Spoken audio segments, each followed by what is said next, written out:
በሰው ልጆች ታሪክ ውስጥ እንደሱ አይነት የጦር ጀነራል ተፈጥሮ ማያቅ የጦር አመራር ጥበቡ ፍልስፍናው ተወዳዳሪ ያልተገኘለት አሁን ድረስ ነጮቹ እሱ የመራበትን የጦርነት ቴክኒክ የሚያጠኑለት ስለሆነ አንድ ግለሰብ እናወሳለን።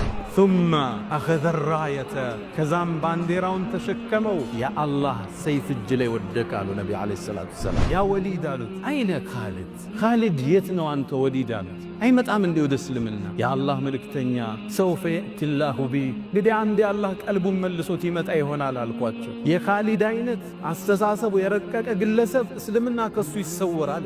እስልምና እኮ የምጡቅ ሰዎች ሃይማኖት፣ እውነትና ሐቅን ለሚፈልጉ ሰዎች መረጃው የጠነከረ ዲል እኮ ከኻሊድ ይሰወራል እንዴ?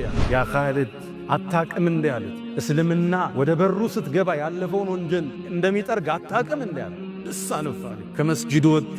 እስልምናዋ ሩሞቹ ሮማንና ፐርሻን ኢምፓየሮች የሱ የሚዋጋበት ሰይፍ ከሰማይን የወረደ ለዛ ነው ማይሸነፍ ያሉት ኻሊድ ብን ወሊድ ማን ነው? ለቀድ አልቀት መከቱ ቢፈለዛቲ አክባዲሃ መካኮ ዋና ዋና የአብራቋን ክፋይ ተፋቻቸዋል። ኻሊድን አዩት፣ ላያቸው ከበደኛል። ሰሃቦቹን በመግደል ላይ ተሳትፈዋል። እንዴት ይቀበሉኝ ይሆን? አንገቴን ድፍት አረው። ከዛም ነቢዩ ዓለይሂ ሰላቱ ወሰላም ፊት ቆንኩና የአላህ መልእክተኛ ከአላህ ውጭ የሚገዙት ጌታ እንደሌለ አንተም መልእክተኛው መሆንህን መሰክራለሁ አልኳቸው። ነቢዩ መጡና አቀፍ አረጉኛል ሰለላሁ ዐለይሂ ወሰለም። ከዛ አስከትለው ከዛም ባንዲራው የአላህ ሰይፍ ላይ ወደቃል ነቢዩ ዓለይሂ ሰላቱ ወሰላም። ኻሊድ ያን ጦርነት እንዴት ይቋጩ? ልክ ሌሊቱ ሲለያቸው በሌሊት አይዋጉም መብራት ስለሌለው ሰራዊቱን እንደ አዲስ ዲዛይን አረገ። ቀኝ የነበሩትን በግራ ከፊት የነበሩትን ከኋላ አደረገ፣ ከኋላ የነበሩትን ከፊት አደረገ። ከዛም ፈረሰኞቹን ከተራራው ጀርባ አደረጋቸውና ሲነጋ አቧራ ያጎናችሁ ተክቢራ እየረጋችሁ ነዋል። ሌሊቱን ከመዲና በኩል ጦር እንደተላከልን ይንሰላቸዋል። ልክ ሲነጋ ሩሞቹ ሲያዩት ናቁት ሰልፍ ፊቶች ተለዩባቸው። ቀኝ ያለው ግራ፣ ፊት ያለው ኋላ። አሃ ዛሬ ሌሊት መሐመድ ሰራዊት ጨምሯቸዋል። ከዛም ተክቢራ እያረገ አቧራ እያነሱ ሰራዊቱ ገባ። ፈረሰኛ መጣላቸው፣ ደነገጡ። ኻሊድ በጦርነት ግጥሚያ ውስጥ ተሸንፎ ማያቅ፣ ከሰለመ በኋላ ከፈረስ ወርዶ ማያቅ፣ ሰይፉን ወደ ለምዱ ያላስገባ ጀግና ነበር ኻሊድ ብን ወሊድ። ከሰውነቴ ይላል 4 ስንዝር እንኳን ብትፈልጉ ጦር ይወጋል፣ ሰይፍ የቀደደ ቢሆን እጅ ቦታ አጣል። ታዲያ አሁን ፍራሽ ላይ ድሞት ነው። ከዛም አንድን ቃል አለ ላናመት አዕየኑል ጁበና የፈሪ አይን እንቅልፍ ትጣል። የሰው ልጅ መጋፈጥ አይገለው፣ መሸሸት ደግሞ ከሞት አያስመልጥ። እኔ ሙስሊም ሳልሆን የሰራዋቸው መልካም ስራዎች፣ የቀጠልኩት ዝምድና፣ የሰጠሁት ሶደቃ፣ ያደረግኩት መልካም ነገር ምን ቦታ ላይ ይቀመጣል አላት። ነቢዩ አንድ ቃል አሉት፣ አስለምት አላማ አስለፍተ ሚን ኸይር። አንተ እኮ ወደ ጥሩ ዲን መጣል፣ ያንም ወደ መዝገብ ይመለስ አላቱ ነቢዩ ዓለይሂ ሰላቱ ወሰላም። እስልምና ሰዎቹ እንዲሰልሙ ትልቅ ጥሪ ነው የሚያደርገው። ሙስሊም ሳይሆኑ የሰሩትን መልካም ሥራ ከሰለሙ አላህ ይጽፍላቸዋል። እንደገና ያሰሩት መንገድ፣ የረዱት ጎረቤት፣ ያሳከሙት በሽተኛ ካለ ሙስሊም ሳይሆኑ እስልምና ላይ ሲመጡ አላህ ወደ ሐሰናት ይቀይርላል። ኻሊድ ከሰለመ በኋላ ከፈረስ አልወረደ። ከአንድ ጦርነት ወደ ሌላው በዚህ መልኩ ነው ያለፈ። ሰይፉን ወደ ቦታው አልመለሰም።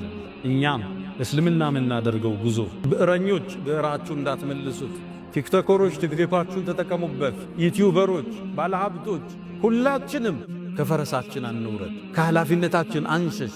ለዲኒ ምን አስተዋጽኦ አደረገ ካለፍክ በኋላ በምን ነው የምንወሳ ብለን አሻራችን አድምቀን አሳልፈንን ዘንድ ኻሊድ ለኛ ትልቅ ምስክር ነው። አልሐምዱሊላህ صاحب الجمال والجلال والإنعام والإحسان. الحمد لله المتفضل على عباده بالخير العميل والهادي بفضله ورحمته إلى صراطه المستقيم، لا يفنى ولا يبيد ولا يكون إلا ما يريد، لا مثيل له يوجد ولا إله غيره يعبد ولا أكرم غيره يقصد. عز جاهه وجل ثناؤه وتقدست أسماؤه ولا إله غيره. مولاي فلما قسى قلبي وضاقت مذاهبي جعلت الرجاء نحو عفوك سلما، تعظمني ذنبي فلما قرنته بعظيم عفوك كان رب عفوك أعظما. وما زلت ذا عوف عن الذنوب ولم تزل تجود وتعفو منة وتكرما وإن تنتقم مني فلست بآئس ولو دخلت نفسي لجرمي جهنما ولولاك لم يثبت لإبليس عابد فكيف أغرى صفيك آدما وإني لآتي الذنوب أعرف قدره وأعلم أن الله يعفو ترحما أشهد أن لا إله إلا الله ولي الصالحين وأشهد أن سيدنا وإمامنا وقرة أعيننا محمدًا عبد الله ورسوله وخيرته من خلقه وأمينه على وحيه بعثه الله بين يدي الساعة بشيرًا ونذيرًا فصلوات ربي وتسليماته عليه ما اتصلت عين بنظر ووعت أذن بخبر وسلم تسليمًا كثيرًا يا أيها المسرى به شرفًا إلى ما لا تنال الشمس والجوزاء يتساءلون وأنت أطهر هيكل بالروح أم بالجسم الإسراء بهما سموت مطهرين كلاهما روح وريحانية وبهاء تغشى الغيوم من العوالم كلما طويت سماء قلدت كسماء أنت الذي نظم البرية دينه ماذا يقول وينظم الشعراء والمصلحون أصابع جمعت يدا هي أنت بل أنت اليد البيضاء صلى عليك الإله مع صاحب الدجن حاد وحنت بالفلوات وجناء واستقبل الرضوان في غرفاتهم بجنات عدن آلك السمعاء معاشر المسلمين أوصي نفسي الخاطئة وإياكم بتقوى الله ولقد قال تعالى ولقد وصينا الذين أوتوا الكتاب من قبلكم وإياكم أن اتقوا الله يا أيها الذين آمنوا اتقوا الله حق تقاته ولا تموتن إلا وأنتم مسلمون يا أيها الذين آمنوا اتقوا الله وقولوا قولا سديدا يصلح لكم أعمالكم ويغفر لكم ذنوبكم ومن يطع الله ورسوله فقد فاز فوزا عظيما أيها المباركون خلوا بنا اليوم نتحدث عن أعظم قائد محنك في تاريخ البشرية وقد شارك في معركة عدة وما هزم قد وقد كسرت 9 أسياف في يده في معركة واحدة وكان في بداية أمره ألد الأعداء للإسلام وتسبب لموت كثير من المسلمين ثم حصن إسلامه وأصبح سيفا مسدولا على أعداء الإسلام إنه أبو سليمان الذي قال عنه فاروق عندما سمع وفاته قال على مثل أبي سليمان فلتبكي البواكي وقال صديق هذه الأمة أبو بكر عنه وقال وإني لأنسى وساوس الشيطان والروم بأبي سليمان خالد بن الوليد أبو سليمان خالد بن الوليد المخزومي خلوا بنا اليوم نتحدث منه ذكرى ود مؤمنان ዛሬ አንድን ታላቅ ስብዕና እናውሳለን በሰው ልጆች ታሪክ ውስጥ እንደሱ አይነት የጦር ጀነራል ተፈጥሮ ማያቅ የጦር አመራር ጥበቡ ፍልስፍናው ተወዳዳሪ ያልተገኘለት አሁን ድረስ ነጮቹ እሱ የመራበትን የጦርነት ቴክኒክ የሚያጠኑለት ስለሆነ አንድ ግለሰብ እናውሳለን ስሙን ሰምታችሁ ታውቃላችሁ ኻሊድ ኢብኑ አልወሊድ ይባላል በእስልምናችን ታሪክ የጎነ ታሪክ ያለው ነብዩ አለይሂ ሰላቱ ወሰላም ከሰለመ በኋላ የድሮ ጥፋቱን ረስተው ثم اخذ الرايه ከዛም ባንዲራውን ተሸከመው የአላህ ሰይፍ እጅ ላይ ወደቃሉ ነብዩ አለይሂ ሰላቱ ወሰላም ኻሊድ ኢብኑ አልወሊድ ማለት ሮሞቹ ሮማንና ፐርሻን ኢምፓየሮች የሱም ይዋጋበት ሰይፍ ከሰማይን የወረደ ለዛነው ማይሸነፍ ያሉት ኻሊድ ኢብኑ አልወሊድ ማለት እድገቱስ በርግጥ ኻሊድ መካ ላይ ሲያድግ በጣም ቅንጡ ሀብታም አባት ነበረው መካውስ አረቦቹ ላይ በሱልክ የሱን ያህል አባት ሀብታም አልነበረ። ነገር ግን ሀብቱ እንዲበላሽ አላደረገው። አባቱ ጀግና አድርጎ አሳደገ። አባቱ ቢሰልም ኑሮ የቁረይሽ ማህበረሰብ ይሰልማል የተባለለት ወሊድ ኢብኑ አልሙጊራ የተከበረ ሰው ነበር። ቁርአንም ላይ አላህ ሐቅ መጥቶለት በማስተባበሉ ኮንኖ ታሪኩን ጠቅሶታል። ዘርኒ ወመን ኸለቅቱ ወሒደን ያ ብቻውን ሲሆን የፈጠርኩትን እኔና እሱን ተወኝ ብሎ የዛተበት ነው አባቱ ማለት። እነ ኻሊድ ከጎኑ የማይጠፉ የተከበሩ የሀብታም ልጆች፣ ብራንድ ለባሾች፣ ሽቷቸው ከሩቅ የሚጣራ የተከበሩ ሰዎች ነበሩ። አላህም ቁርአን ላይ እነሱን ጠቅሷቸዋል። ወበኒነ ሹሁዳ አብረውትም ልጆቹ የሚቆሙትን ሰው ብሎ ጠቅሷል። ቁረይሾቹ እስልምናን ለመቀበል አንዱ መስፈርት ያቀረቡት ቁርአን ሙሐመድ ጋር ከሚወርድ አለይሂ ሰላቱ ወሰላም ለምን ወይ ጣኢፍ ላይ ባለው ዑርወት ብኑ መስዑድን ተቀፊ አላም በወሊድ ብኑ አልሙጊራ ላይ ለምን ቁርአን አልወረደም? ለውላ ኑዝለ ሃዛል ቁርአን ዐላ ረጁሊን ሚነል ቀርየተይን ዐዚማ ከተከበሩ ከሁለቱ ባንዱ ለምን ያልወረደ የተባለለት አንዱ ግለሰብ ወሊድ ብኑ አልሙጊራ የኻሊድ አባት ነበር። እስልምናን ለመቀበል አሻፈረኛ። ነቢዩም ዓለይሂ ሰላቱ ወሰላም ወደ መዲና ተሰደዱ። ከዓመታት በኋላ የበድር ጦርነት ላይ ወሊድ የሱ አባት የኻሊድ በድር ላይ ተገደለ ከነጥመቱ። ኻሊድም አባቱ በመገደሉ እስልምናን ቶሎ መቀበል ወደ ኋላ ዳዳ፣ ፍቃደኛ አይደለም። የኡሁድ ጦርነት መጣ። አቡ ሱፊያን ነበር መሪ ጀነራሉ። ኻሊድ 300 ወይም 700 ፈረሰኛ ይዞ ከኋላ ቆሞ ነበር ጀበል ሩማት የሚባለው ቦታ ላይ። ያኔም ጦርነቱ ሙስሊሙ ያሸነፈ ያለ ተራራውን ለቀው ሲወርዱ ኻሊድ ኢብኑ አልወሊድ ፈረሰኞችን ከጀርባ ይዞ ሄደና የጦርነቱን መልክ ቀየረው። በዚህ ጦርነት ሐምዛ የነብዩ አጎት ተገደለ። 70 ሰሃቦች ሸሂድ ሆኑ። የነብዩ አለይሂ ሰላቱ ወሰላም ጥርስም ተሰበረ፣ ራሳቸው ተፈነከተ። ከባድ ወቅት ነበር። ይሄን የጦርነት ቅመም የቀየረው የኻሊድ የጦርነት አመራር ነበር። ለዛ ነው አቡ ሱፊያን ከጦርነት በኋላ አልየውመ የውሙከ ያ ኻሊድ፣ ዛሬ ቀኑ ያንተ ነው ያለው። አስገራሚ የጦር ጀነራል ወደ እስልምና ይመጣ ዘንድ ነብዩ ጠበቁት። እሱ መካ እሳቸው መዲና ሆኖ ግን ደግሞ የተከበረ ሰው ነው። ሀብቱ ብሎም የአባቱ መሰዋት ቂም አስዞት ወደ ኋላ ሸሸ። ነቢዩ ዓለይሂ ሰላቱ ወሰላም 8ኛው ሂጅራ በተሰደዱ በ8ኛው ዓመት ስልሕ ሁደይቢያ 7ኛው ላይ ተደረገ። 8ኛው ላይ ዑምራ ሊያረጉ መካ መጡ።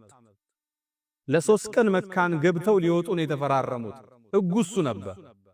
መካም ሲገቡ እነ ኻሊድና ቁረይሽ ወደ ተራራ ወጣው የሙስሊሙን ዑምራ ክስተት ይመለከቱ ነበር። ከዛም ኻሊድ ምን ይላል? ልክ ነቢዩ ዓለይሂ ሰላቱ ወሰላም ዙሁርን ጀማዓ ይዘው ሲሰግዱ እኔ ከኋላቸው ነበርኩ ይላል። ለምን አለችን ጥሼ አልኪዳኔን አፍርሼ እነሱ መሳሪያዎቻቸውን አላወጡም። በዚህ ላይ ሽርጥን ያገለደሙት ዑምራ ላይ ናቸው። ለምን እርምጃ አልወስድም አልኳል። ሊገል ሰሃቦችን ማለት ነው። ከዛም ዙሁር ይጨርሱና አሱር እገላቸዋለሁ አልኳል። ጦሩን ለአሱር አደራጀ። ሕጉን ጥሶ ስምምነቱን አፍርሶ ክደትን ወስኖ አሱር ላይ ነቢዩ ዓለይሂ ሰላቱ ወሰላም አላህ ጠቆማቸውና አሰጋገዳቸውን ቀየሩ።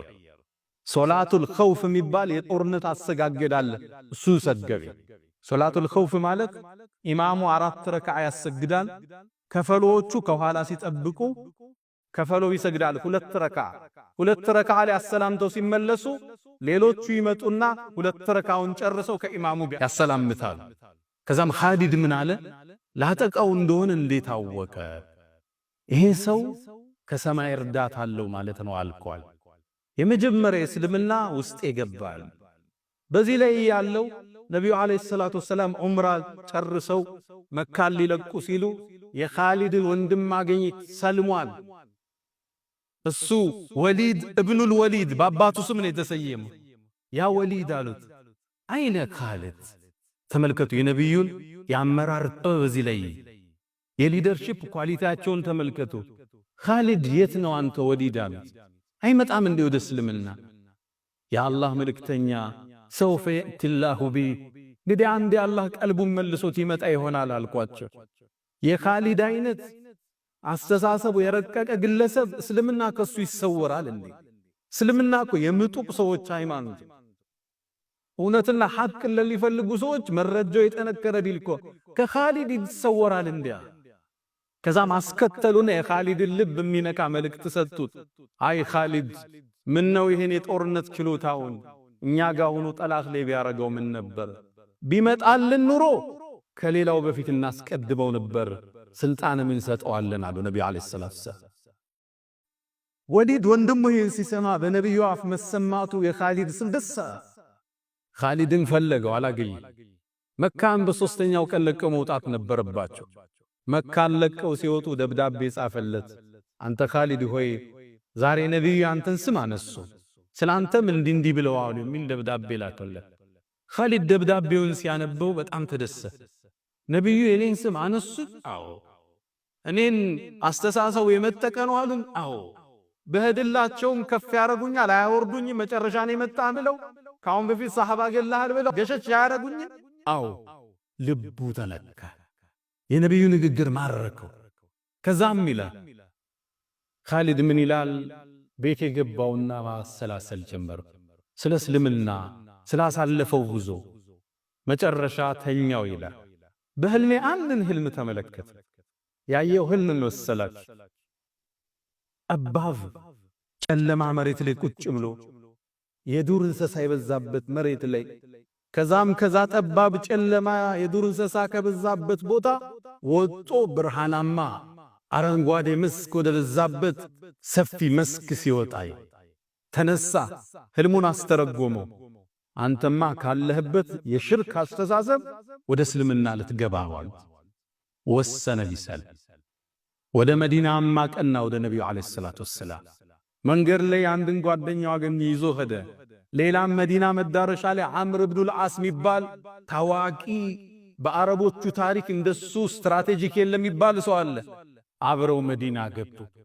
ነብዩ አለይሂ ሰላቱ ወሰላም ልክ ሶስቱ ሲያዩዋቸው ፈተሐለል ፊታቸው ፍድቅ አለ። ለሰላ ኻሊድን የመሰለ ጀነራል እጃቸው ማስገባ።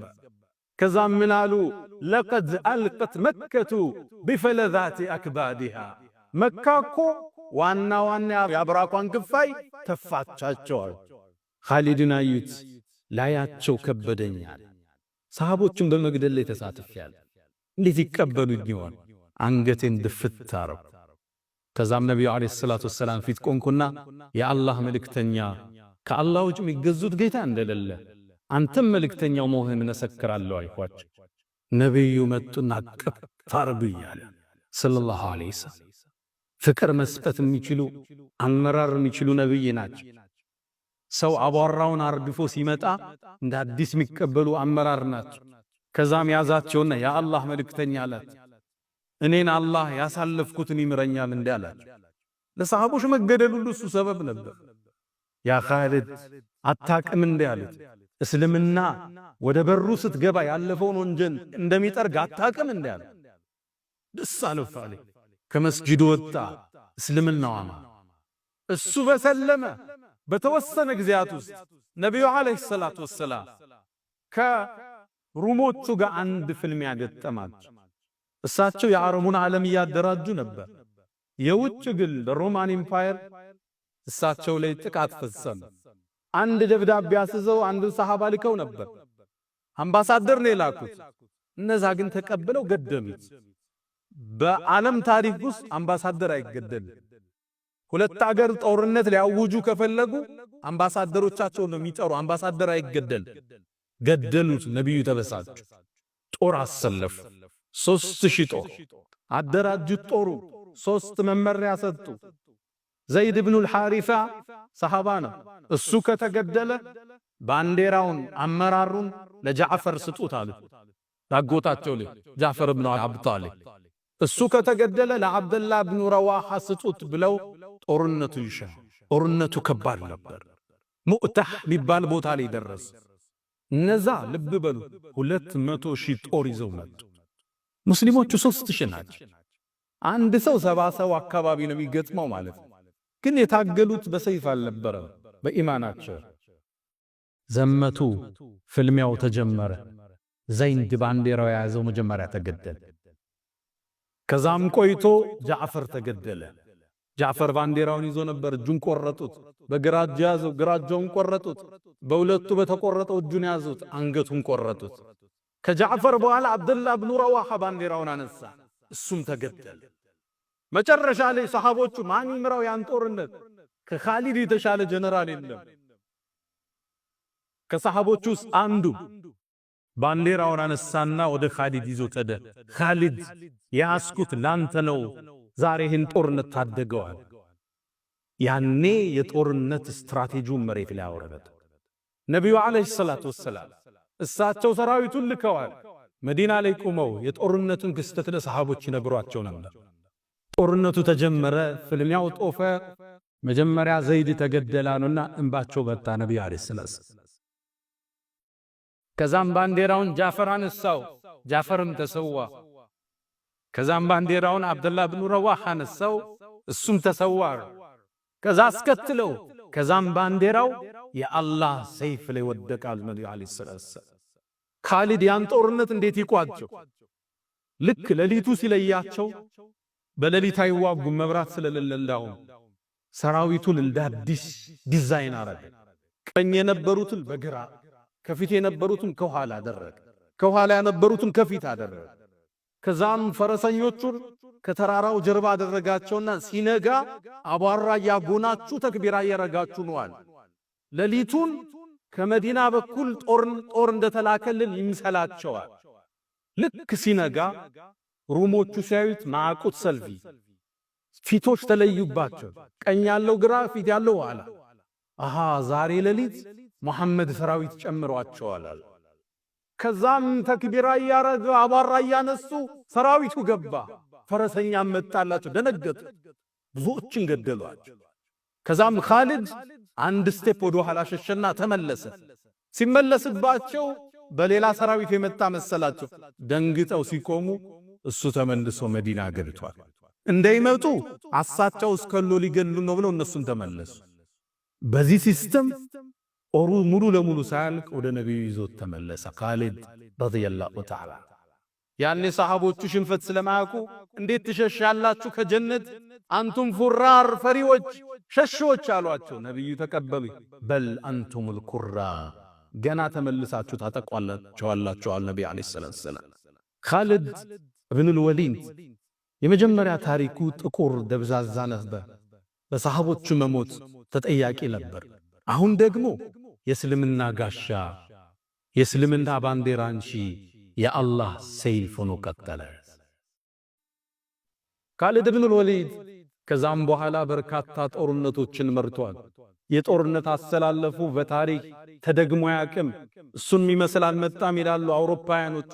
የእሱን የጦርነት ስትራቴጂ ሲተርኩ አናቱል ቅጢ ወወትበቱል አሰድ፣ እንደ ድመት አድፍጦ እንደ አንበሳ መወንጨፍ የሚለው ስትራቴጂ አለ። ታሪክ ላይ እሱ የሚመስል አልተገኘም። ዛቱ ሰላሲል ሌላ ከሩሞቹ ጋር ያደረገው ፍልሚያ ዛቱ ሰላሲል ይባላል። የሰንሰለቱ ጦርነት። ሰንሰለት ምንድን ነው? ሩሞቹ በርካታ ጦር ያመጡና መጀመሪያ ሰልፍ የሚያሰልፏቸውን እግራቸውን በሰንሰለት ያስሯቸዋል እንዳይሸሹ፣ ይልቁ እንጂ አይሸሹ። ይህን ጦርነት ሊፋለም ትንሽ ጦር ይዞ ሄደ። እነሱ በርካታ 100,000 ጦር ይዘው መጡ። እንዴት ያሸልፋቸው? ኻሊድ እዚህ ቦታ እንገናኝ ያላቸው ሩሞቹ እዛ ቦታ ሲገኙ ቦታ ቀየረ። እነሱ ቀድመው ተገንተው ጉድጓድ ቆፈሩ፣ ሰንሰላታቸውን አሰሩ፣ ውሃቸውን አዘጋጁ። ምግባቸውን ሲያዘጋጅ ቦታ ቀየረባቸው። ኻሊድ ቀየረ ሲባል ምግባቸውን አንስተው ጉድጓድ ደፍነው ተከተሉት። ሄደው ቀደቡትና ቆፈሩ፣ ሰንሰለት አሰሩ። ልክ ይህን ሲያደርጉ ቦታ ቀየረባቸው። ሶስተኛ ደከሙ፣ አደከማቸው። መጀመሪያ ጉድጓድ ይቆፍራሉ፣ ጉድጓድ ይደፍናሉ፣ ዕቃ ይሸከማሉ፣ ዕቃ ያወርዳሉ። መጨረሻ እንደደከሙ ሲያቅ ሰራዊቱ ፊት ለፊት ተገናኛቸው። በአረቦቹ ፍልሚያ ሙባረዛም ይባላል። ሁለት ጀነራሎች ፊት ለፊት ወጥተው ይላተማል። ያሸነፈው የጦርነቱን ቃና ይወስነዋል። ስነ ልቦናዊ ማሸነፍ የምታሸንፈው የመጀመሪያው ፍልሚያ ላይ ኻሊድና የነሱ መሪ ሁርሙዝ ወጣ። ፍልሚያው ተደረገ። ከኻሊድ ፊት ማን ይቆማል? አንገቱን ከተከሻው ላይ ደነገጡ ሩሞች። ኻሊድ ከፍተኛ የሆነ ዘመቻ አደረጉ። ድባቅ መጥቶ ወደ መዲና ተመለሰ። ኻሊድ ረዲየላሁ ተዓላ አን ኻሊድ አላህ ይውደደው። ከዛም ከነቢዩ ዓለይሂ ሰላቱ ወሰላም ህልፈት በኋላ የሙሰይልመት ኢብኑል ከዛብ ህዝቦች እርቲዳድ ሲያረጉ እስልምናን ለቀው ወጠው ሌላ ሥራ ሲሰሩ ሂዶ ሥርዓት ያሰዘውን እሱ ነበር። በእስልምና ታሪክ ትልቅ የሚባለው የርሙክ የሚባለውን ጦርነት በሱ የጦርነት ስትራቴጂ ነበር ድል ያደረገ። ኻሊድ በጦርነት ግጥሚያ ውስጥ ተሸልፎ ማያቅ፣ ከሰለመ በኋላ ከፈረስ ወርዶ ማያቅ፣ ሰይፉን ወደ ለምዱ ያላስገባ ጀግና ነበር ኻሊድ ኢብኑል ወሊድ። ታታሪ ጀግና፣ በዲኑ የጸና፣ ለእስልምና ከፍ ማለት ትልቅ አስተዋጽኦ የነበረው ኻሊድ ኢብኑል ወሊድ ረዲየላሁ ተዓላ አላ ወፈዐሉል ኸይራት ወስተግፊሩ ረበኩም ፈጡባ ሊልሙስተግፊሪን። አልሐምዱሊላህ አላ ኢሕሳን ወሽክሩ ለሁ አላ ተፈዱሊሂ ወምትናኒህ ወላ ኢላሃ ኢለላህ ተዕዚመን ሊሻኒህ ወሰለላሁ ወሰለም ወባረከ አላ ረሱሊሂ ወኢኽዋኒህ። አማ በዕድ። ይህ የጦርነት ጀግና ይህ ትልቅ ጀነራል አሟሟቱ ግን ጦርነት ላይ አልነበረ። አመመውና የሕክምና ፍራሽ ላይ ተኛ። ከዛም ሞት ሊመጣበት እንደሆነ አሳወቀው አላህ። ከዛም አንድ ቃል አለ፣ ይገርማል አለ። እኔ በአላህ መንገድ እንድሰዋ ደክም ያለው ተፋልም ያለው በርካታ ጦርነትን መርጫለሁ። ከአረብ ውጭ ከሆኑትም ጋር ከሰውነቴ ይላል 4 ስንዝር እንኳን ብትፈልጉ ጦር ይወጋል፣ ሰይፍ የቀደደኝ ቢሆን እንጂ ቦታ አታገኝ። ታዲያ አሁን ፍራሽ ላይ ልሞት ነው። እዛም አንድን ቃል አለ፣ ላናመት አዕየኑል ጁበና፣ የፈሪ አይን እንቅልፍ ትጣል። የሰው ልጅ መጋፈጥ አይገለው፣ መሸሸት ደግሞ ከሞት አያስመልጠው። ይሄው እኔ እዛ ሁሉ ሰዓት ወጥቼ ፍራሽ ላይ ተሰዋው ብለው አለ ኻሊድ። ኻሊድም ሩሑ ወደ ጌታው ተመለሰች። የሱ ሞት ሲሰማ ለዓለም ሕዝብ አስደንጋጭ ዜና ነበር። ሩሞቹም ለፐርሻዎቹም አስደንጋጭ ዜና ነበር። እነ ዑመር ኢብኑል ኸጣብ እነ ኻሊድ ሻም ኺምስ አካባቢ ነው የሞተው። መዲና ሲሰሙ ዜናውን መሸከም አልቻሉ። ምእመናንም በእንባ ተራቸው። ኻሊድን ናፈቁት። ሴቶቹ ሲያለቅሱ ድሮ ቢሆን ኖሮ ሰይድና ዑመር ዝም በሉ ሚሉት አላ ሚስሊ ኻሊድ ፈልተብኪል በዋኪ፣ ለኻሊድ አይነቱ ሰውማ አልቃሶች ያልጦሽ እንጂ አለ ሰይድና ዑመር። ኻሊድም ወደ ጌታው ወደ አላህ ቀና። በርግጥ ኻሊድ አሻራዎችን ትቶ አልፏል። የመጀመሪያው ከኻሊድ የምንማረው ትምህርት አንድ ሰው የመጀመሪያ ታሪኩ የመነሻ ሕይወት ጉዞው ጥቁር ሊሆን ይችላል። ከቶበተ ከተመለሰ ወደ አላህ ከቀረበ በዚህ ልክ ደረጃው ከፍ እንደሚል ከኻሊድ ታሪክ እንማራለን። የመጀመሪያ ታሪኩ ጥቁር ደብዛዛ ነው፣ ፍጻሜው ግን ያማረ ያሸበረቀ። ይሄው ዛሬ በዚህ መድረክ ላይ በክብር እናነሳዋለን። መነሻችን እንዳያሳስበን፣ ወንጀላችን ወደ ኋላ እንዳይጎተት፣ አዛኝና ባሮችን አፍቃሪ ጌታ አለ። ከተመለስን ከቶበትን ሊቀበለን ሊምረን ከፍ ሊያረገን አላህ ዝግጁ ነው። ይህም ታሪክ የሚያስተምረን እሱ ነቢዩ ዓለይሂ ሰላቱ ወሰላም ቡኻሪ ላይ እንደተጠቀሰው ሐኪም ኢብኑ ሒዛም መጣ፣ እስልምናን ተቀበለ። የአላህ መልእክተኛ አላቸው፣ እኔ ሙስሊም ሳልሆን የሰራዋቸው መልካም ሥራዎች፣ የቀጠልኩት ዝምድና፣ የሰጠሁት ሶደቃ፣ ያደረግኩት መልካም ነገር ምን ቦታ ላይ ይቀመጣል አላፍ። ነቢዩ አንድ ቃል አሉት፣ አስለምት አላማ አስበፍተ ሚን ኸይር፣ አንተ እኮ ወደ ጥሩ ዲን መጣል፣ ያንም ወደ መዝገብ ይመለሳል አሉት ነቢዩ ዓለይሂ ሰላቱ ወሰላም። እስልምና ሰዎቹ እንዲሰልሙ ትልቅ ጥሪ ነው የሚያደርገው። ሙስሊም ሳይሆኑ የሰሩትን መልካም ሥራ ከሰለሙ አላህ ይጽፍላቸዋል። እንደገና ያሰሩት መንገድ፣ የረዱት ጎረቤት፣ ያሳከሙት በሽተኛ ካለ ሙስሊም ሳይሆን እስልምና ላይ ሲመጡ አላህ ወደ ሐሰናት ይቀይርላቸው። እስልምና በሩ ሰፊ ጥሪው ትልቅም። የአላህን ጥበብም እዚህ ውስጥ ታያለ። ይኽሪጁል ሐይ ሚነል መይት ወሊድ ብኑል ሙጊራ ከሚባል የእስልምና ጠላት ውስጥ ፈንጥቆ ኻሊድን ሊባል የእስልምናን አይነታ የአላህን ሰይፍ ያወጣ ጌታ ነው አላህ ማለት። አንዳንዴ እስልምናን ለማጥፋት የሚጥሩ ሰዎች ዘሮቻቸውን አላህ ለውጦ ሊያሳየን ይችላል። ብዙ እያየን ነው። የሚሰልሙ ሰዎች ለእስልምና ላይ የሚሰሩት ሥራ ምን ያህል ጀብህ እንዳለው እየተመለከተን። ሁለተኛ ከኻሊድ ውስጥ የምንማረው ሰይድና ዑመር ብን ኸጣብ ልክ አቡበክር አልፈው እሳቸው አሚር ሲሆኑ የርሙክ ዘመቻ ላይ ኻሊድን አመራሩን በአቡ ዑበይዳ ቀየሩት። ኻሊድን ምክትል አረጉት። ኻሊድ ምክትል ሲደረግ ሰራዊቱ ደነገጠ። ኻሊድን እንዴት ዑመር ምክትል ያረጋል? ዑመር ኻሊድ ጋር ምን ቅሬታ አለው? ሰይድና ዑመር አንድ ቃል አለ፣ እኔ ኻሊድን ጠልቼው ወይም ተቀይሜው አይደለም፣ ነገር ግን ሰራዊቱ በአጠቃላይ ኻሊድ ካለ አንሸነፍም እያለ አላህ ለኻሊድ እንደይተዋቸው ስለፈራው ነው አሉ ሰይድና ዑመር። ድል የሚመጣው ከአላህ ነው በኻሊድ አይደለም። ወመን ነስሩ ኢላ ሚን ኢንዲላህ። ሰዎቹ ኻሊድ ጋር ተደገፉ። የጠላት ጦር የሚያወራው ወሬ ከሰማይ ሰይፍ ወርዶለት በዛ ስለሚዋጋን ነው የሚያሸንፍ ይሉ ነበር። ከሩሞቹ ጀነራል ውስጥ አንዱ የሰለመው ኻሊድን አገኘው።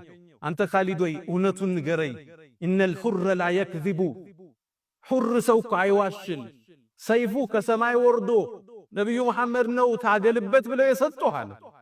ኧረ በጭራሽ መዋጋበት ሰይፍ የእናንተ ሰይፍ አለ፣ ግን ሊዋጋበት ኢማን ይለይ ነበር። ኻሊድ ከሰማይ የወጣ ሰይፍን የያዘው እየተባለ ይወራል። ይህን ሰይድና ዑመር አልፈለጉ። ድል ያለው በአላህ እጅ፣ ድል ያለው ሙእሚኖቹ በዝግጅታቸው ልክ ነው፣ በኢማናቸው ልክ ነው፣ መስዋዕትነት ለመክፈል በተዘጋጁበት ልክ እንጂ በኻሊድ አይደለም አሉ ሰይድና ዑመር። ኻሊድን ምክትል አለ። ታዲያ ኻሊድ ከኃላፊነት ወረድኩ ብሎ ሸሸለ። ኻሊድ ምክትልም ሆኖ ከአቡ ዑበይዳ ስር ሆኖ የርሙክ የሚባለውን ጦርነት ሙስሊሙ እንዲያሸልት ትልቅ ሚናን ተጫወተ። ከፍም ሲያረጉ ከኃላፊነትም ሲያወርዱን ለሀገራችን ለዲናችን የምናደርገው አስተዋጽኦ አይለወጥም። ድል ያለው በግለሰቦች ሳይሆን በአላህ እጅ ነው። ሰይድና አይደለም ኻሊድ የሰው ልጆች አይነታ የሰሃቦች ሁሉ አናጭ ነብዩ አለይሂ ሰላቱ ወሰላም እሳቸውም አልፎ ይሄ የዘረጉት ዲን ቀጥሏል። ይሄ ዲን በግለሰቦቹ ህልፈት የሚገታ ዲን አይደለም። አላህ ሰው ሲሄድ ሰው ይተካ፣ ዓሊም ሲሄድ ዓሊም ይተካ፣ ታጋይ ሲሄድ ታጋይ ይተካል። ሰደቃ የሚሰጥ ሲሄድ ሌላ ባለሀብቶችን ይተካል። ለዲን የሚቆሙ ኸይር የሚሰሩትን አላህ ይተካል። ሶስተኛ ላይ ማሳረጊያው ኻሊድ ከሰለመ በኋላ ከፈረስ አወረደ። ከአንድ ጦርነት ወደ ሌላው በዚህ መልኩ ነው ያለፈው። ሰይፉን ወደ ቦታው አልመለሰም ነበር። እኛም እስልምና የምናደርገው ጉዞ ብዕረኞች ብዕራችሁ እንዳትመልሱት። ቲክቶከሮች ቲክቶካችሁን ተጠቀሙበት። ዩቲዩበሮች፣ ባለሀብቶች ሁላችንም ከፈረሳችን አንውረድ፣ ከኃላፊነታችን አንሸሽ። ለዲኒ ምን አስተዋጽኦ አደረገ ካለፍክ በኋላ በምን ነው የምንወሳ ብለን አሻራችን አድምቀል አሳልፈን እንሄድ ዘንድ ኻሊድ ለኛ ትልቅ ምስክር ነው። ኻሊድን አላህ ይወደደው። ነቢዩ ዓለይሂ ሰላቱ ወሰላም በእኛንም አላህ ጀነት ይሰብስበል። ያ መን ቱሒቡነ ነቢየ ሙሐመዳ ሰሉ ዓለይሂ ወሰሊሙ ጡለል መዳ ፈሰላቱኩም ወሰላሙኩም ኑረን ለኩም ቢአምሲኩም ወቢየውሚኩም ወለኩም ገዳ ኢነላሃ ወመላኢከተሁ ይሰሉነ ዐለል ነቢይ ያ አዩሃ አለዚነ አመኑ ሰሉ ዓለይሂ ወሰሊሙ ተስሊማ اللهم صل على محمد وعلى آل محمد كما صليت على إبراهيم وعلى آل إبراهيم وبارك اللهم على محمد وعلى آل محمد كما باركت على إبراهيم وعلى آل إبراهيم في العالمين إنك حميد مجيد. اللهم أعز الإسلام والمسلمين وأذل الشرك والمشركين. اللهم ألف بين قلوبنا، اللهم وحد صفوفنا وألف بين قلوبنا، اللهم إنا نعوذ بك من زوال نعمتك وتحول عافيتك وفجاءة نقمتك وجميع سخطك يا أرحم الراحمين. اللهم إنا نعوذ بك من جهد البلاء ودرك الشقاء وسوء القضاء وشماتة الأعداء يا أرحم الراحمين. اللهم إنا نسألك العفو والعافية والمعافاة الدائمة في الدين والدنيا والآخرة. اللهم ربنا آتنا في الدنيا حسنة وفي الآخرة حسنة وقنا عذاب النار. اللهم حبب إلينا الإيمان وزينه في قلوبنا وكره إلينا الكفر والفسوق والعصيان وجعلنا من الراشدين. ألا فأقم الصلاة.